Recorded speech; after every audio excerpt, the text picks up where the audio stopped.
استعدادات عسكرية ضخمة يقوم بها الجيش الوطني مسنودا بقوات التحالف العربي، حيث توجهت قوات من جيشنا الوطني لتعزيز الجبهات بمحافظة مأرب والمشاركة الفاعلة في القتال ضد ميليشيا الحوثي وصالح، والاستعداد لمعركة الحسم الكبرى في صنعاء. وسط ابتهاج وفرح كبيرين للأهالي تصل طلائع مدربة من جيشنا الوطني إلى مأرب، وعينها على صنعاء وصعدة التي تحتلها الميليشيات الانقلابية الظالمة. أكثر من 10 ألوية عسكرية مدربة من جيشنا الوطني الجديد مسنودة بقوات عربية مجهزة بأسلحة نوعية أصبحت جاهزة للقتال.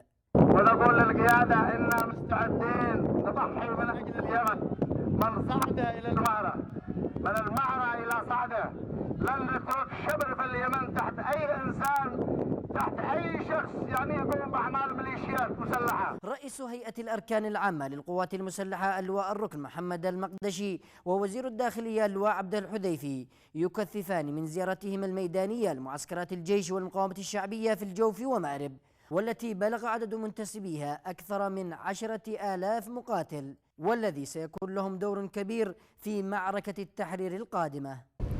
أنتم تعدون في هذا المكان وزملائكم في المعسكرات الكثيرة جاهزين لتنفيذ الواجب، منتظرين ساعة الصفر حتى حين تبدأ.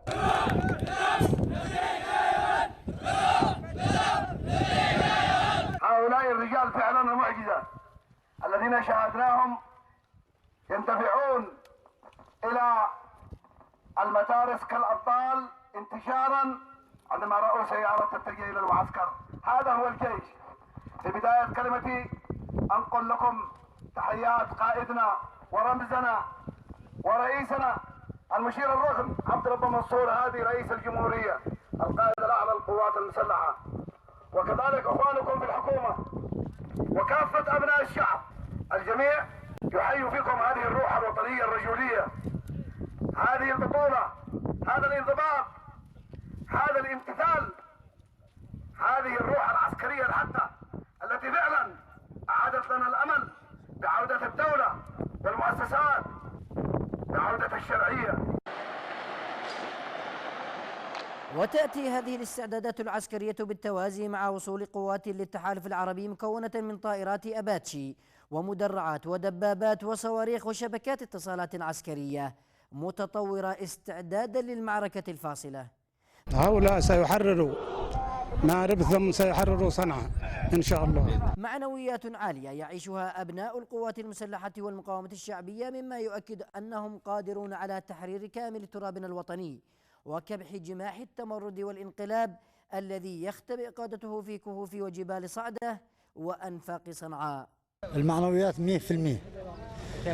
ونحن هنا في هذا المعسكر، معسكر الشرف والبطولة، مناظرين ومنتظرين لحتى تجينا اللحظة الأخيرة للانقضاض على الحوثي والدفاع عن صنعاء في أي وقت في أي ساعة تحت توجيهات قيادتنا الحكيمة. كتيبة الرجال الأبطال وكذلك نجاهد الكتائب واحدة تلو الأخرى وتمر من أمام المنصة كتيبة المدرعات أحسن أبطال.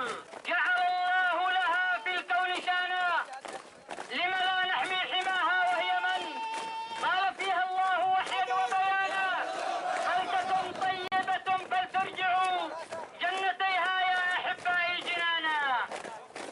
كتيبة الرئاسة من اللواء 13 ميكا 23 تمر، ولسان حالهم يقول سوف نبني يمنا حرا كريما ذات منهاج ودستور مصانا، سيغني الكون والدنيا معانا. الساعات والأيام القادمة حبلى بالتطورات الحاسمة والحازمة والتي ستعيد للوطن كرامته وهيبته.